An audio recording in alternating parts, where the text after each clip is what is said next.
Outrage, anger, heartbreak, frustration, and lots of questions. Just some of what we have heard over the course of this evening. And some people are demonstrating at the ICE facility in South Portland. That's where our Alma McCarty is live tonight. Alma, what are you seeing there on the ground?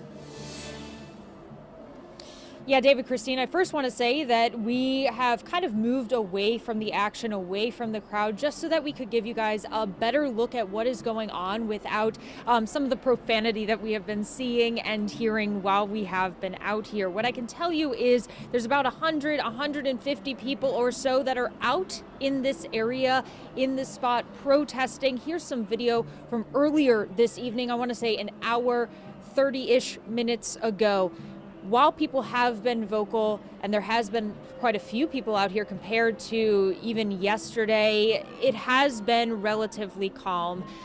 There were just now some Portland police officers that were on bikes that drove through the area. They have been asking people to get out of the roadway, to clear the roadway, but people for the most part have been standing around and protesting this evening. Of course, people are fired up when it comes to the incident that happened earlier today. And so were neighbors, of course, that we were out speaking with earlier at the second scene this evening on Northeast 146th and Burnside, where the man and woman who were shot ended up.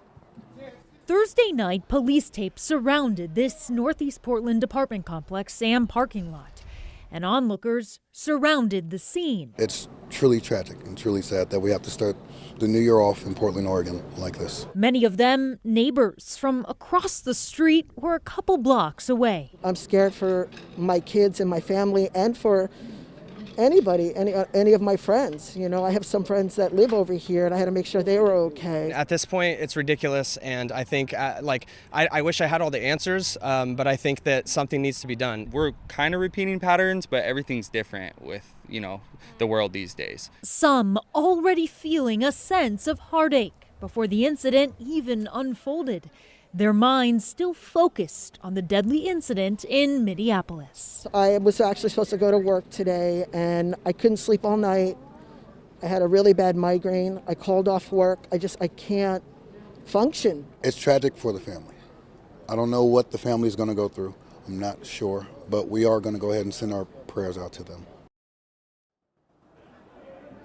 And we heard from several neighbors and some of the activists who were out there at that scene on East Burnside, who told us that they were going to be coming down here to the ICE facility to continue protesting against federal agents in the wake of that shooting today. David, Christine, sending it back to you. A very active evening there down on the south waterfront at the ICE facility. Alma McCarty reporting. Thank you, Alma.